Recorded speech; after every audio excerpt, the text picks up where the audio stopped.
군에 있을 때 사단장이나 고위급들이 방문한다고 하면요, 부대가 난리가 납니다. 그 길들은 깨끗이 청소를 해야 돼요.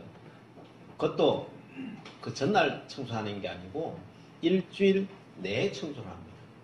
담배꽁초 한 개가 떨어져 있어도 난리가 납니다. 길에 뭐 움푹 파인 곳이 있으면 다 메워야 돼요. 길 자체가 울퉁불퉁하면은 그냥 그것을 밀어버리고 다시 포장을 해요. 또한 주변의 건물에 이 페인트가 제대로 안 칠해져 있고 낡았으면요 다시 칠하기도 하고 그렇게 해요. 한 번은 제가 교육생으로 있을 때 이군 사령부에 그 교육을 받았었는데 이제 사성 장군이 온다는 거예요. 헬기장으로 이제 바로 이제 내려온다는 거예요. 그래서 일하러 가야 된다는 거예요. 그래서 교육받다 말고 교육생들이 수백 명이 이제 갔어요. 가니까 헬기장 주변에다가 다 배치를 하더라고요. 쭉 배치하더니 자 일한다 그러는 거예요. 무슨 일이래요? 그랬더니 지금부터 헬기장 주변에 있는 모든 풀들은 손으로 다 뜯는다. 이제 이렇게 된 거예요. 그게 골프장 같이 돼 있는데요. 그래서 뭐 납도 안 줘요. 아무것도 안 줘요. 그리고 오직 손으로 뜯는 거예요. 키는 요만큼에서 다 뜯어야 되는 거예요. 뜯기 시작하는 거예요. 사람이 많으니까요. 그렇게 뜯는데도요. 다 뜯어요. 그 넓은 데를 갖다가 손으로 다 뜯어요. 어쨌든 누군가가 온다라고 하면요. 그 길을 준비를 해야 돼요. 깨끗하게. 그죠? 그 풀이 있고 나무가 있고 있는 것도요. 맨손으로라도 그걸 다 뜯어요. 그래서 그 길을 아름답게 해놓아야 지휘관들이 오면은 왜 이래 왜 이래 지적사항을 안 받죠.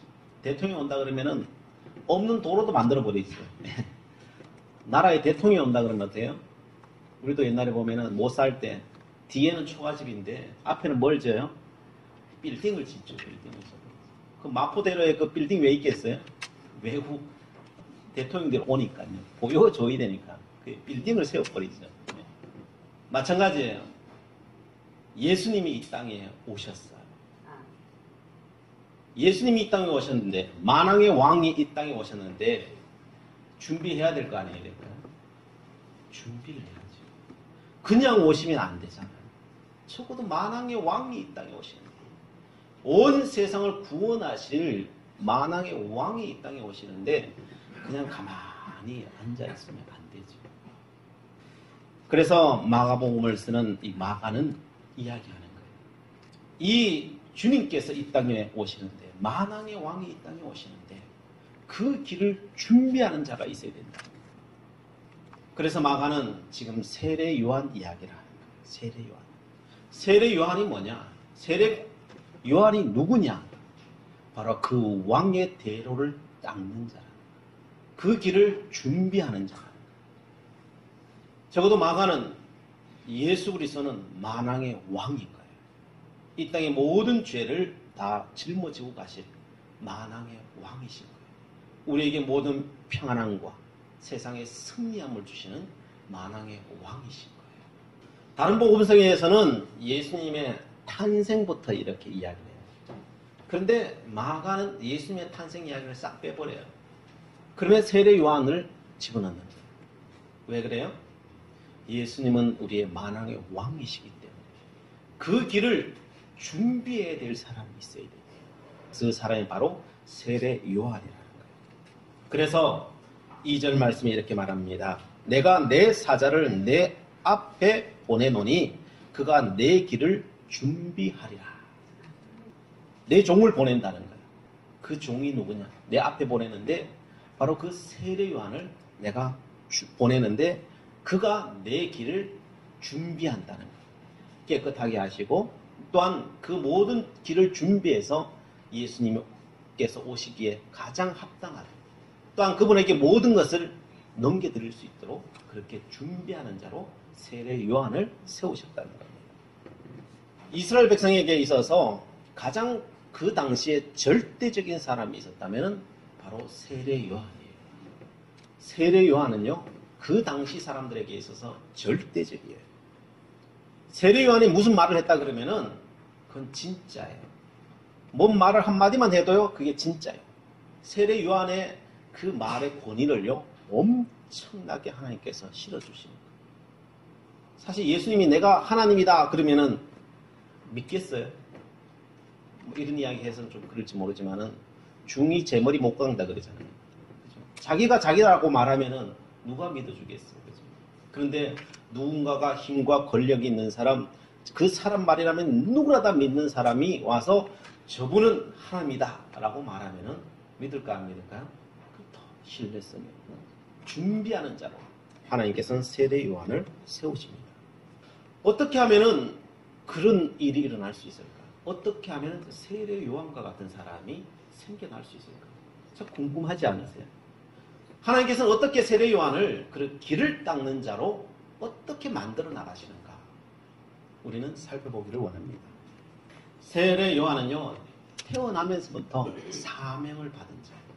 세례 요한의 아버지는 제사장 사가랴, 어머니는 엘리사벳이에요. 그런데 그들은 하나님 앞에서 율법을 잘 지키는 자였고 의로운 자였어요. 근데 문제는 그 집에 아기가 없다는 거예요. 나이가 많이 되었는데도 불구하고 아이를 잉태하지 못하는 거예요. 어찌 보면 불임인 가정인 거죠. 나이가 많이 들어버렸어요. 이제는 더 이상 아이를 놓을 수 있는 그런 상황이 아니에요. 마치 그 옛날 아브라함의 그 사라와 같은 그런 형편이 되어버린 거죠. 그런데 소망하기는 얼마나 또 소망했겠어요. 나중에 보면 사가랴가 그렇게도 기도했다. 하나님 우리 가정에 아기를 달라고. 그렇게 기도하는 거죠. 한 번은 사가랴가 성전 봉사로 성전에 들어갔어요. 들어갔더니 가브리엘 천사가 사가랴 앞에 딱 나타난 거예요. 누가복음 1장 13절에 보면 이렇게 되어 있어요. 천사가 그에게 이르되 사가랴여 무서워하지 말라. 너의 간구함이 들린지라. 내 아내 엘리사벳이 내게 아들을 낳아주리니 그 이름을 요한이라 하라. 깜짝 놀랐죠. 하나님께서 너의 기도를 들었다는 거예요. 그리고 너의 그 기도를 듣고 너의 그 간절함을 듣고 기도를 듣고 너에게 아들을 줄 것인데 그의 이름을 요한이라 라고 해라는 것입니다. 요한의 이름의 뜻이 무엇인지 아십니까? 요한이라고 하는 뜻은 하나님의 은혜예요. 요한이 이 땅에 태어난 것은 하나님의 은혜로 태어났다는 거예요. 원래 준비해 놓은 이름은 그 이름이 아니에요. 가문이 준비되어 있는 이름이 그 이름이 아니에요. 그런데 하나님은 그 이름을 지으라는 거죠. 그리고 이 아이는 장차 무슨 일을 할 아이인지에 대해서 예언을 해줍니다. 14절부터 17절까지 이렇게 말합니다. 너도 기뻐하고 즐거워할 것이요 많은 사람도 그의 태어남을 기뻐하리니 이는 그가 주 앞에서 큰 자가 되며 포도주나 독한 술을 마시지 아니하며 모태로부터 성령의 충만함을 받아 이스라엘 자손을 주 곧 그들의 하나님께로 많이 돌아오게 하겠습니다. 그가 또 엘리야의 심령과 능력으로 주 앞에 먼저 와서 아버지의 마음을 자식에게 거스리는 자를 의인의 슬기로 돌아오게 하고 주를 위하여 세운 백성을 준비하리라 라고 이런 예언을 해줍니다. 장차 될 일을 예언해 주는 거죠. 예언의 핵심은 요한은 나실인이라는 거예요. 그래서 술을 먹지 말게 해라. 술을 먹지 말게 해라. 그리고 성령 충만하여 이스라엘 자손을 하나님께로 다 돌아오게 만들 사람이 될 것이다 라고 예언을 합니다. 그리고 그는 엘리야의 심정을 내가 그에게 넣어주었다는 거예요. 그 엘리야는 어떤 사람이었습니까? 엘리야는 성정이 불같은 사람이에요. 그런데 그 불같은 것을 강한 자 앞에서 불같아요. 불의한 자들 앞에서 보면은 정의를 외쳐요. 불같아요. 그래서 왕이 있든지 말든지 왕 앞에서도 할 말 다 하는 거죠. 그게 엘리야예요. 그런데 약한 자들 앞에서는 한없이 약해져요. 그들을 궁일히 여기고 연민을 가지고요. 그들을 도와주려고 하는 그 마음이 강한 자예요. 참 멋있는 사람이죠. 그게 엘리야인데 그 엘리야의 그 성품을 내가 요한에게 주겠다는 거예요. 요한은 그래서 이 땅에 태어나서 불의가 있는 곳에 가면은 외쳐요. 그게 왕 앞이든 어디든 상관없어요. 가서 하나님의 말씀을 외치는 거죠. 사실 그렇게 외치다가 나중에 헤롯에게 의해서 죽임을 당하기도 하지만은 바로 그 마음을 줍니다. 그리고 죄된 백성들에게 한없는 연민을 느껴요. 저들을 어떻게 하면 건져낼까? 그래서 나중에 세례를 베풀게 되죠. 저들을 죄에서 구원함을 얻게 하는 그 세례를 행하게 되는 거죠. 그리고 나중에 그것을 예수 그리스도 돌아온 자들을 다 예수 그리스도께로 전달하죠. 그의 사명이 길을 평탄하게 하는 자의 사명이니까요. 그렇게 하는 거죠. 정말 완벽한 사람이에요. 그래서 예수님께서 이 세례 요한을 대해서 이렇게 평가하죠. 누가복음 7장 28절에 내가 너희에게 말하노니 여자가 낳은 자 중에 요한보다 큰 자가 없도다. 세례 요한보다 이 땅에 여자가 낳은 자 중에 그만한 자가 없다. 세례 요한은요, 뭔 기적을 행하지도 않았어요. 그냥 말씀만 들고 서서 선포하는 자였어요. 뭐 큰 능력도 행한 것이 아무것도 없어요. 그런데 여자가 낳은 자 중에 가장 큰 자라는 거예요. 어떻게 세례 요한을 여자가 낳은 자 중에 가장 큰 자라고 그렇게 평가할 수 있겠어요? 뭐 대단한 능력이나 뭐 세상을 뒤엎거나 뭐 그렇게 한 적도 없어요. 세례를 베풀고 그래 바른 말 하다가 그냥 죽었어요. 그냥. 그것도 빨리 죽었어요. 그런데도 가장 위대하대요.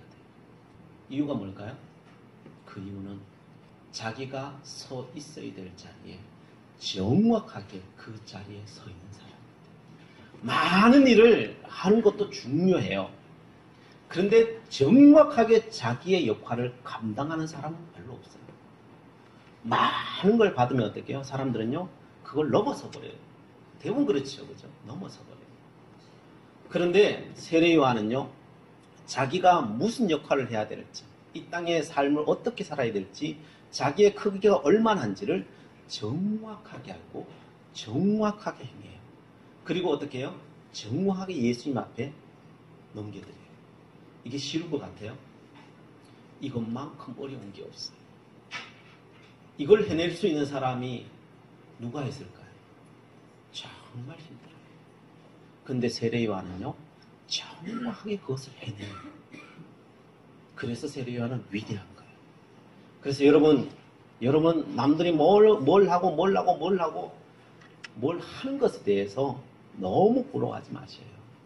하나님께서 여러분에게 주어진 그 자리, 그것을 정확하게 지켜낼 수 있는 사람이 된다면요, 뭘 해서가 아니고요, 그 자체로 여러분은 하나님 앞에 정말 큰 자예요. 세례 요한은 우리에게 그걸 말씀해줘요. 그러므로 우리가 알아야 될 것이 있다면은, 하나님, 내 자리가 어디고 내 사명이 어딘가요? 이것을 아는 것보다 더 큰 일은 없는 줄 믿으시기 바랍니다. 자, 당시 이스라엘 사람들에게는 세례 요한이 이렇게 전령자로서 그렇게 위대한 사람이 될 수 있었던 것은, 세례 요한은 정말 절대적인 자리에 있었어요. 무엇에든지 굴하지 않는 그의 말은요, 모든 사람들이 신뢰하였어요. 그렇죠. 왕 앞에서조차도 굴하지 않으니까.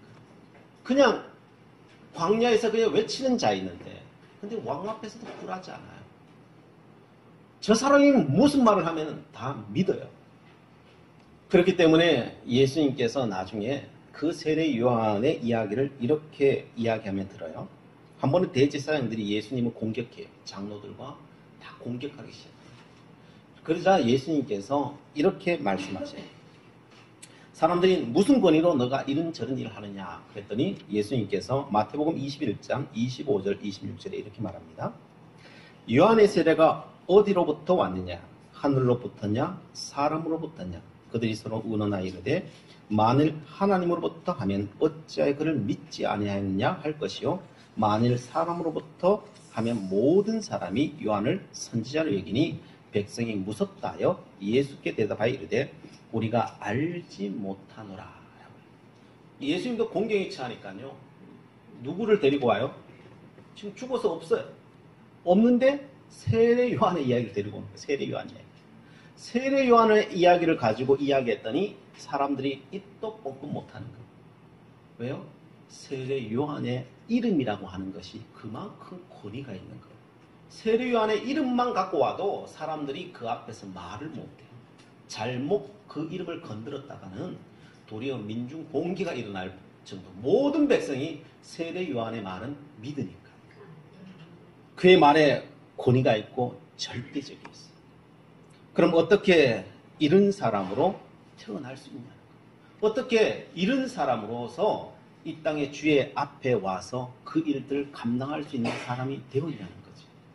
부모들은 다 이런 세례요한과 같은 사람으로 사람들을 키워내기를 원하죠.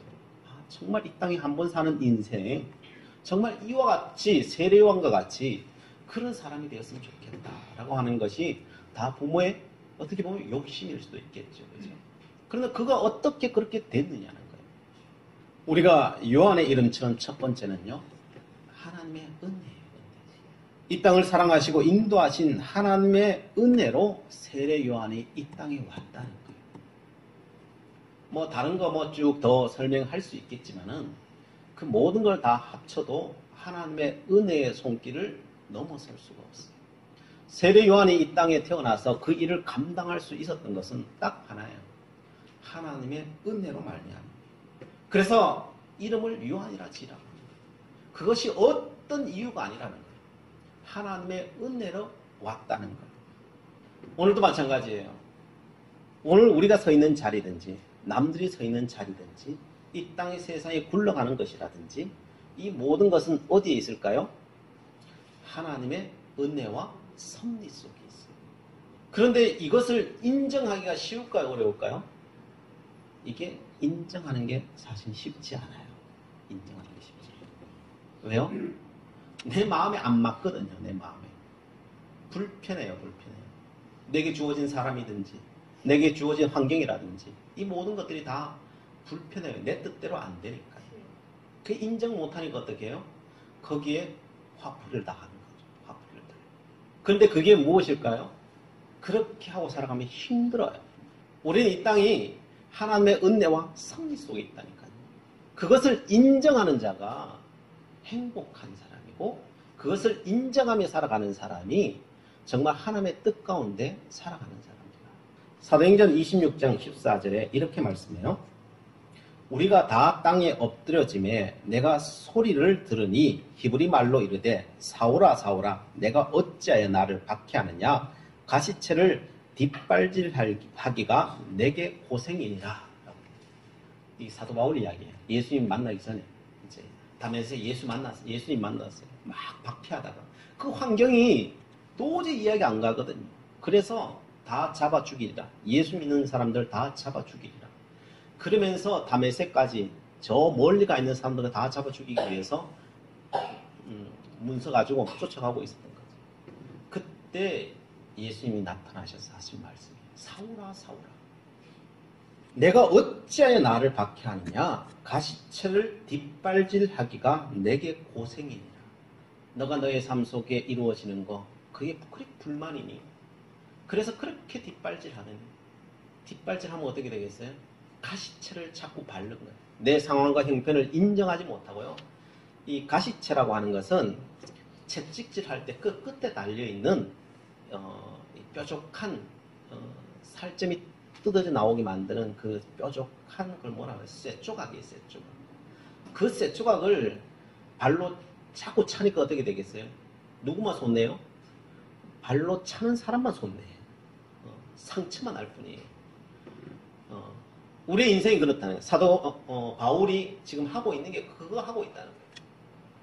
그러나 그게 누구만의 손내냐? 너만 손내라는 거예요. 너만 손내. 그래요. 우리 하나님께서 우리에게 주시는 것은요. 하나님의 은혜와 섭리가 아닌 게 없어요. 그것을 인정하며 살아갈 수 있는 사람은요. 정말 복된 자예요. 그리고 다른 것도 다 문이 열리게 되어 있어요. 그것을 인정하고 살아가면요. 문이 열리게 되어 있어요. 자꾸 차면 찰수록요. 길어질 뿐이에요. 길어질 뿐이에요. 그래서 세례 요한이 요한 될 수 있었던 것은 오직 하나예요. 하나님의 은혜예요. 그리고 두 번째로는요. 요한이 요한 될 수 있었던 것은 아버지 사가랴 때문이에요. 아버지 사가랴 때문에. 사가랴가 요한이 오기까지 어떻게 했어요? 계속 기도하는 거죠. 그 기도의 응답으로 바로 세례 요한이 오는 거죠. 그것보다 더 우선된 것은 사실 하나님의 은혜와 섭리예요. 그러나 하나님은 언제나 우리와 함께 일하시거든요. 그래서 바로 그 기도를 통해서 끊임없는 하나님의 도우심과 은혜를 구하는 그 기도를 통하여서 하나님께서 보내셨다는 거죠. 사가랴를 통하여서. 그리고 사가랴는요, 알았어요. 이 세례 요한을 어떻게 키워내야 될지를 알았어요. 왜요? 그가 하나님의 말씀을 직접 받았기 때문에. 그 받은 내용이 무엇이에요? 그 내용은요, 근본적으로 이미 700년 전에 예언되어진 말씀이에요. 이사야 40장 1절부터 5절까지의 그 말씀을 또한 다시 받은 거예요. 이제는 예언된 내용을 사가랴를 통하여서 이제 이 땅에 이루어지는 것으로 받은 거죠. 이사야 40장 1절부터 5절에 이런 말씀 받았어요. 너희의 하나님이 이르시되 너희는 위로하라. 내 백성을 위로하라. 너희는 예루살렘의 마음에 닿도록 말하며 그에게 외치라. 그 노예의 때가 끝났고 그 죄악이 사함을 받았느니라. 그의 모든 죄로 말미암아 여호와의 손에서 벌을 배나 받았느니라 할지니라 하시니라. 외치는 자의 소리여 이르되 너희는 광야에서 여호와의 길을 예비하라. 사막에서 우리 하나님의 대로를 평탄하게 하라. 골짜기마다 도두어지며 산마다 언덕마다 낮아지며 고르지 아니하는 곳이 평탄하게 되며 험한 곳이 평지가 될 것이요 여호와의 영광이 나타나고 모든 육체가 그것을 함께 보리라. 이는 여호와의 입이 말씀하셨느니라 라고 이사야가 예언을 했어요. 장차 그 앞길을 닦는 자는 어떤 자이냐? 너희는 광야에서 여호와의 길을 예비하라. 사막에서 우리 하나님의 대로를 평탄하게 하라. 어디에서 해야 된다는 거예요? 광야와 사막에서 준비하라. 그 길을 닦으라. 그래서 세례 요한이 어디서 나타나요? 광야에서 외친 자의 소리. 세례 요한은요, 광야에서 외치기 시작해요. 사가랴가 뛰어난 것은요, 이 요한을 어디로 보냈을까요? 광야로 보내는 거예요. 광야. 여러분, 광야로 보내는 게 쉬울까요? 여러분의 자식을 광야로 보내고 싶으세요? 광야로 보내기 싫을 거예요. 어느 누구도 광야로 자기 자식을 보내기 싫을 거예요. 그런데 사가랴는 하나님의 말씀을 듣고 요한을 광야로 보내는 거예요. 요한이 위대한 것이기도 하지만은 그의 아버지 사가랴가 또한 위대하기도 해요. 하나님의 말씀을 듣고 하나님의 말씀이 광야로 보내라 하니까 광야로 가는 거예요. 이스라엘 민족에는요, 광야는 정말 특별한 곳이에요. 광야에서 하나님을 만났어요. 이스라엘 민족이 출애굽해서 40년 동안 광야에 있었잖아요. 거기서 뭘 맺어요? 하나님과 언약을 맺죠. 시내의 산에서 언약을 맺죠. 하나님은 나의 아버지가 되고 우리는 자녀가 되고 하나님께서 지키시고 보호하시는 것을 그 40년 광야를 통해서 그 몸에 체득을 해나갑니다. 언약을 맺으시고 또한 그 언약대로 친히 인도하시는 것을 그들은 철저하게 경험하도록 하십니다. 그 광야에서 하나님께서 말씀하시고 그 광야 가운데서 친히 먹이시고 입히시고 그 광야 가운데서도 그 추위와 더위 가운데서 다 지키시고 모든 위협으로부터 지켜내시는 여호와 하나님이심을 이스라엘 백성은 다 알게 하시는 거죠. 그래서 이스라엘 백성들은 메시아가 오신다면 하나님의 말씀이 다시 떨어진다면 그것은 광야로부터 온다고 믿었어요. 왜요? 그들이 광야에서 하나님을 만났고 광야에서 언약을 체결하였고 광야에서 하나님의 동행하심을 경험했기 때문에. 그래서 이스라엘 백성들은 지금 굉장히 부패할 대로 부패해 있잖아요. 그래서 많은 사람들이 광야로 달려나가요. 깨어있는 사람들은 다 광야로 쫓아나가는 거예요. 예수님 당시에도 수많은 사람들이 광야로 달려나갔어요. 달려나갔던 사람들의 이루었던 공동체를 뭐라고 하냐면요. 그것을 쿰랑 공동체라고 해요. 쿰랑 공동체. 그래서 성경이 어디서 발견되었을까요? 현대에 와서 바로 그 쿰랑 공동체에서 성경이 발견되었어요. 그들이 거기 가서 하나님의 말씀을 쓰고 새로운 시대와 메시아와 새로운 예배가 바로 이 땅에 다시 일어나기를 소망하면서 말씀을 쓰기 시작한 거예요.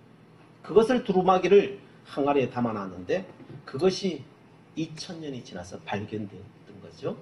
그 성경이요. 그래서 그 성경이 정황무하다는 것을 다시 한번 세상에 증거하게 되었는데, 이와 같이 사람들은 이스라엘 민족의 머릿속에서는 광야로 가는 곳은 바로 하나님을 만나러 가는 길이에요. 광야는 하나님이 계시는 거예요. 광야로부터 모든 것이 다시 시작되는 것이에요. 하나님께 또한 그렇게 말씀하셨어요. 내가 다시 광야에서 너를 부리라. 다시 제2의 바벨론, 그 출애굽이죠. 제2의 출애굽은 광야로부터 오기 시작합니다. 사가랴는요, 요한을 어디로 보냈다고요? 광야로 보내는 거예요. 이게 사가랴의 위대하죠. 우리는요, 생각은 하지만요, 실질적으로 보낼 수 있는 사람은요, 많지 않아요. 여러분 자녀를 광야로 보내라고 하면 누가 보내겠어요? 안 보내요. 안 보내니까 어떻게 해요? 하나님께서 친히 광야로 데려가셔요. 오늘도 마찬가지예요. 사람들은 광야로 스스로 들어가려고 하는 사람 없어요. 그래서 하나님께서 친히 그 삶을 인도하셔요. 어디로요? 광야로 인도하셔요. 사람들은 그 광야에 가 있는 사람을 불쌍히 여길지도 몰라요. 그러나 하나님의 영적인 입장에 봤을 때는 결코 그 사람이 불쌍한 사람이에요. 그 사람은 하나님께서 다시 새롭게 세우신 사람이에요. 그것을 믿음의 눈으로 보면요, 우리는 불평할 것이 없어요. 광야는 예나 지금이나 추위와 더위가 있는 곳이고요. 거기는 기거할 집도 없어요. 그래서 어디에 기거해요? 그냥 땅 파고 기거하는 거예요. 땅 파고. 거기에 기거할 수밖에 없어요. 맹수의 위협과 문명의 이기라는 것은 거기는 아무것도 없어요. 그래서 광야에는요, 물 하나 제대로 떠먹기가 힘들어요. 요즘도 아프리카에서는 뭐 물 기르러 몇십 리를 간다고 하는데, 거기도 마찬가지예요. 몇십 리를 가야 물 얻을 수밖에 없고, 뜯어놓고 먹을 수밖에 없는 것이고요. 먹을 것이 뭐가 있겠어요? 거기 광야에 나는 게 뭐가 있겠어요? 없어요. 그래 세리완이 뭘 먹고 살았다 그래요? 오늘 성경 말씀에 6절에 뭐라고 되어 있어요? 요한은 낙타털 옷을 입고 허리에 가죽띠를 띠고 메뚜기와 석청을 먹더라. 이게 낙타털 옷이니까 굉장히 고급스러운 옷처럼 생각될지 모르겠지만은 단벌 신사예요. 다른 건 다 떨어져 나가니까요. 그냥 동물 잡아서 털어 입는 거. 그거 유일한 옷이 한 번도 빨 수도 없어요. 이거는. 어떻게 팔겠어요? 유일한 옷 한 벌이에요. 평생 이 옷밖에 못 입어요. 그리고 뭘 먹었다고요? 메뚜기 잡아먹었대요. 메뚜기. 여러분 메뚜기 먹어보셨어요? 네. 맛있어요? 네. 어떻게 먹었어요? 구웠어요. 그죠? 예. 그래요. 이게 기름에 볶아가지고 말려서 먹으면요, 고소해요. 그죠? 맛있어요. 근데 거기 기름이 있었을까요? 뭐 불이나 제도 있었겠어요? 그럼 어떻게 먹었겠어요? 그냥 잡으면 먹어요. 그냥. 생으로 먹어요. 우리 촌에서도 어른들 보면은 그냥 잡으면 그냥 나락배다가 보면요, 메뚜기만 뛰잖아요. 그러면 잡아가지고 그냥 먹어요. 맛있을까요? 네, 의견이 분분한데 뭐 그리 맛있겠어요. 그러나 맛있었을 거예요. 왜? 먹을 게 없으니까 하도 배고프니까 자꾸 먹다가 보면 이력이 날 거예요. 그것도, 그죠? 예. 배고픈 자에게는 메뚜기가 제일 맛있을 거예요. 거기서는. 그것도 뭘 먹었다고요? 석청. 석청이 뭐예요? 꿀이 꿀. 야, 너무 좋겠죠. 꿀 먹으면. 꿀 먹는 거 생각하면 좋은데 여러분이 꿀을 딴다 생각하면은 참 기겁을 할 거예요. 한 몇 방만 쏘이면은 꿀 따는 거 시급할 거예요. 그 옛날에 뭐가 땄겠어요? 거기에 뭐 불이 있어요? 뭐가 있어요? 그 밤에 조심히 가서 그 따오면서 벌이 날아와서 온몸을 다 쏘면은 꿀 먹고 싶은 생각이 있었겠어요, 사실. 꿀 먹을 생각 전혀 안 들 거예요. 그래도 죽으니까, 먹을 게 없어 죽으니까 그거라도 따 먹어야 되니까요. 딴들 그게 뭐 옷이 태산같이 많았겠어요? 조금 따가지고 그것도 벌 다 쏘여가지고 그거 조금 얻어가지고 그거 그냥 빨고 사는 거죠. 그냥 그것도 아껴 먹는 거죠. 메뚜기가 뭐 우리나라처럼 널려 있겠어요? 광야에 그 메뚜기 몇백 마리가 한 마리 있을까 말까. 그거 한 마리 잡아먹고 한 마리 잡아먹고 하루 종일 배가 쫄쫄 굶는 거죠, 사실. 석청 그냥 빨아먹는 거 그 정도 수준. 날마다 굶어요, 굶어요. 그 광야의 삶을 살아야 돼요. 사가랴가 몰랐겠어요, 그걸요? 몰랐겠어요. 알아요. 아는데도 보내는 거예요. 왜요? 거기 하나님이 계시니까. 거기 하나님이 계시니까. 보내는 거예요. 결국 그를 여자가 낳은 자 중에 가장 큰 자로 만든 것은 그 광야가 그걸 만든 거예요. 세상에 가장 큰 선생이 누굴까요? 광야예요. 우리는요, 뭐 대단한 학원 가면은 대단한 스승이 있고 어디 대학 가면 대단한 스승이 있다고 생각할지 모르지만요, 그건 조그만한 거예요. 세상에 가장 큰 스승은요, 광야예요. 그래서 하나님께서는 광야로 보낼 거예요. 거기 가면 누가 계시기 때문에요? 하나님 계시니까. 왜 하나님 계셔요? 하도 배고프니까 하나님 안 찾을 수가 없어요. 거기는. 하나님 메뚜기 내일 오늘 2마리 먹었는데 내일 3마리 주세요. 이 기도가요 저절로 나온다니까요. 거기 가면요 안 나올 수가 없어요. 하나님 어제 벌에 10빵 써 있는데 아버지 오늘은 그냥 9빵 정도만 쌓이고 따게 해주세요. 여러분 그 기도 안 나오겠어요? 그 기도가 안 나오겠어요? 그 간절한 거, 그 하나님 앞에 그 삶 속에 하나님 찾아오시는 거죠. 그거예요. 어제 어떤 지사님을 만났습니다. 어머니의 말씀이 항상 광야를 이야기한다. 자식을 위해 기도할 때마다 항상 광야로 걸어가는 자식 되게 해달라고 기도한다. 그 말 듣는 자식은 그 좋겠어요, 그게. 그 싫지요, 그게. 너무 싫지요.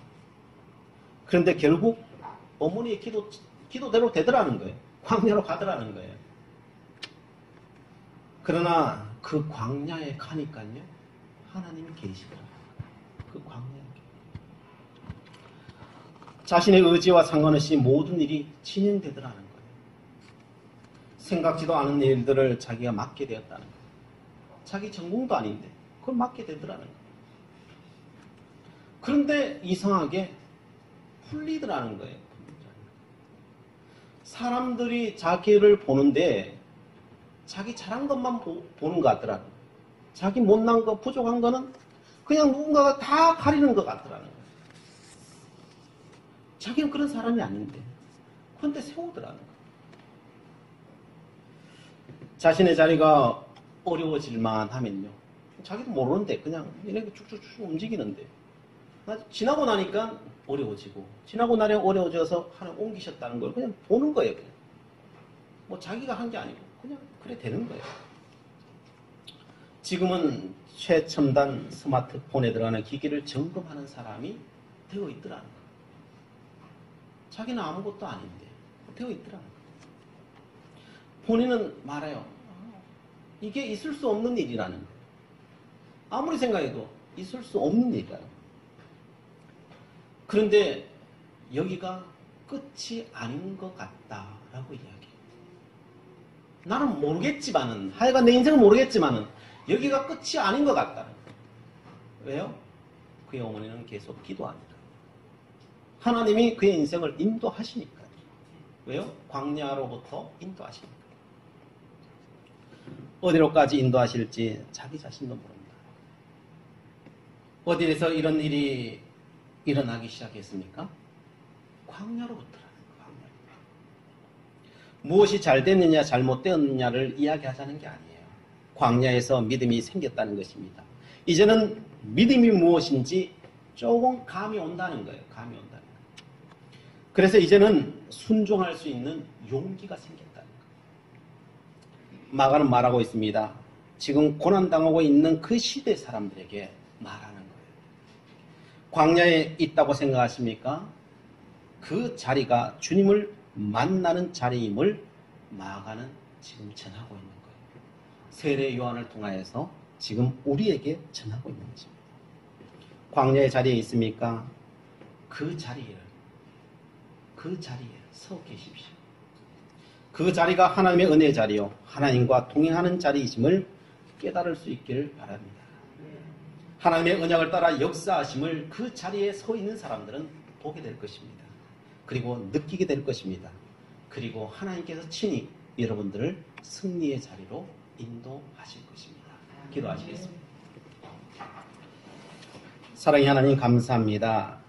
우리가 서 있는 이 광야의 자리가 주님께서 세우신 자리요, 축복의 자리요, 주님과 동행하는 자리임을 알게 하시니 감사를 드립니다.